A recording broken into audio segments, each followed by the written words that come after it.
네, 한 달 동안은 트럼프 대통령 이야기만 하게 될 것 같죠. 네. 미증시 3대 지수 다시 한번 오름세를 기록하면서 마감했고요. 기술주 위주로의 상승폭이 강했습니다. 미증시 상황 좀 분석 부탁드릴게요. 네, 일단 표면적으로 3대 지수를 놓고 보면 또 올라? 라는 말이 저절로 나오는 네. 미증시가 아닌가라는 생각이 듭니다. 하지만 그 안에 내면을 살펴보면 사실은 올라간 업종들보다 하락한 업종이 더 많았던 미증시였다라고 설명드릴 수 있을 것 같아요. 아이러니하죠. 그러면 도대체 어느 쪽이 이렇게 강했는가? 그들도 우리와 마찬가지로 AI를 필두로 하는 데이터 센터 그리고 이제 반도체 IT 쪽에 대한 관심도가 굉장히 높은 상황이다 보니까 지수의 왜곡 현상이 나올 정도로 수급의 쏠림 현상이 나타나고 있는 이제 미증시다라고 보시면 될 것 같은데 정말 다행스럽게도 우리나라가 만약 코스피 코스닥 모두 해서 반도체가 아니라 내수 소비가 더 많은 나라였다면 지금 이 지수의 상승에 혹은 수급의 쏠림에 수혜를 받을 만한 종목이 없었겠죠. 그나마 다행스러운 것은 우리나라 전체 시장에서 반도체 IT가 차지하는 비중이 45에서 55% 정도이기 때문에 수급의 쏠림이 되었든 어찌 되었든 이유야 어찌 되었든 우리나라 증시에게는 오늘 한 번 더 추가적인 상승세를 좀 일으킬 만한 미증시의 흐름이 아니었나라는 생각이 들고 있고요.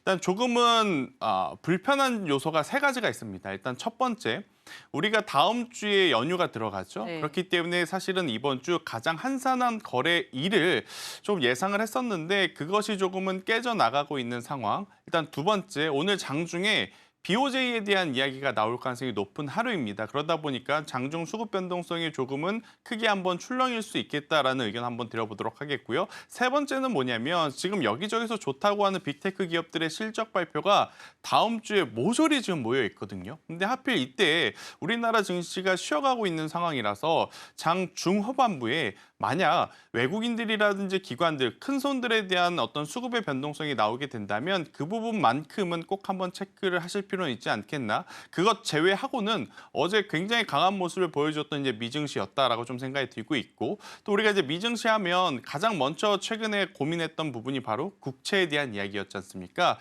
채권 매매 첫날 굉장히 큰 변동성은 없었다라는 게 저는 강점이 아니었나라는 생각이 들어서요. 간밤에 혹은 이제 아침에 마감한 미증시는 굉장히 우리나라 증시에는 우호적인 종가를 형성을 해줬다라는 의견 드려보도록 하겠습니다. 네, 표면적으로는 올랐지만 따져보면 오른 섹터 종목보다는 내린 게 더 많았다라는 그렇죠. 말씀을 해주셨는데요. 그 이유가 AI 인프라 등 주로 언급했었던 쪽으로의 수급 쏠림 현상이 이어졌기 때문입니다. 우리도 이쪽에서 상승세가 가파르게 이어지기도 네. 했었고요. 특히나 오늘은 BOJ 금리 결정, 또 다음 주부터는 장기간 연휴에 들어가는 우리 증시입니다. 그 흐름 바로바로 반영한 수치를 볼 수 없기 때문에 경계감과 우려감이 공존할 것으로 보여집니다. 자, 그렇다면 AI 쪽으로 좀 더 네. 깊이 들어가 보도록 하겠습니다.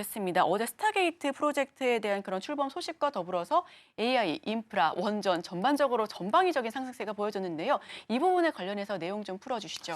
사실 그 뉴스의 메인 포인트의 골자는 뭐였냐면 미국의 소프트웨어 기업들, 그러니까 플랫폼 기업들에게는 정말 엄청난 찬스다라고 좀 보여집니다. 하지만 우리나라 소프트웨어 관련주들은 그 기회가 없을 가능성이 높다라는 것을 어제 우리나라 증시에서도 한번 보여줬어요. 사실 해당 뉴스가 나오면서 우리나라 관련주들 중에 가장 먼저 떠오르는 기업은 아무래도 HBM을 필두로 하는 하드웨어. 근데 소프트웨어 기업들 같은 경우에는 한글과 컴퓨터, 뭐 SP소프트, 뭐 폴라리스, 오피스 이러한 기업들이 있었음에도 불구하고 우리나라는 소프트웨어 관련주들의 상승세가 뚜렷하게 나오지 못했다라는 부분이 특징 중에 하나일 것 같고요.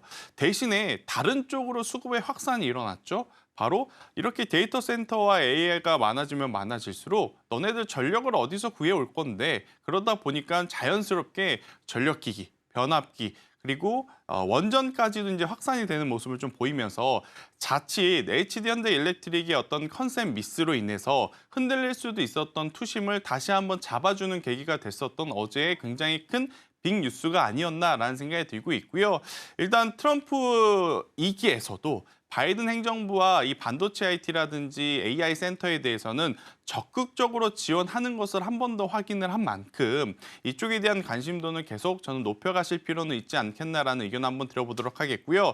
더욱이 오늘 장 전에 SK 하이닉스의 이 실적에 대한 이야기가 나왔죠. 드디어 영업이익이 8조를 넘어가는 모습을 좀 보였기 때문에 일정 부분의 차익 매도, 그러니까 세런뉴스로 작용이 되면서 일정 부분 밀려 내려올 수는 있지만 크게 걱정하실 필요는 없고요.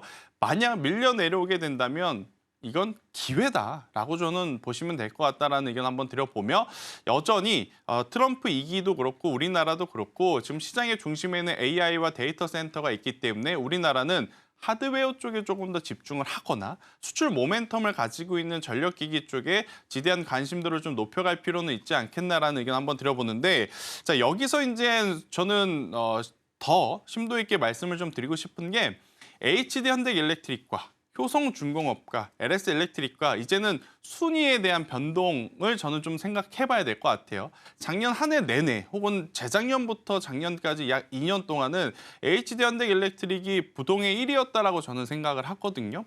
하지만 이번에 어찌되었든 컨셉 미스가 나오면서 약간의 센티멘탈의 훼손은 효성중공업이 1위로 올라올 수 있는 또 계기를 마련해 준 것이 아닌가라는 생각이 들어서요. 일단 변압기 혹은 전력기기 안에서의 어떻게 보면 시간차 움직임에 저는 조금 더 유의를 해보시는 게 좋을 것 같다는 생각 한번 드려보도록 하겠고, 그리고 이제 추가적으로 어제 정말 오랜만에 전력기기 움직였죠. 원전도 움직였죠. 이제 하다가 그것들을 공사하는 인프라 관련주까지 같이 움직이는 하루였던 것 같습니다. 대표적으로 두산 밥켓이 있고 HD 현대건설기계와 HD 현대인프라코어 이렇게 압축해드릴 수는 있을 것 같은데, 결국 이제 미국에서도 인프라에 대한 관심도가 높아지면서 효성중공업이 변압기 내외 1위로 지금 올라가는 것처럼 여기에 저는 두산 밥켓까지도 꼭 한번 체크를 해보심이 지금은 가장 필요한 시점이 아닌가라는 생각이 들고 있고, 미국이 이렇게 부양에 대한 이야기, 또 인프라에 대한 이야기를 하면 중국이 가만히 있겠습니까? 네. 중국도 이제 덩달아 우리도 경기 부양할 거야 라고 하면 또 중국에 조금 더 매출 포션이 많은 쪽은 HD 현대인프라코어이기 때문에 이 부분은 여러분들이 미리미리 잘 체크를 해두시고 관심 종목을 설정해 두셔야 되지 않을까라는 의견 드리겠습니다.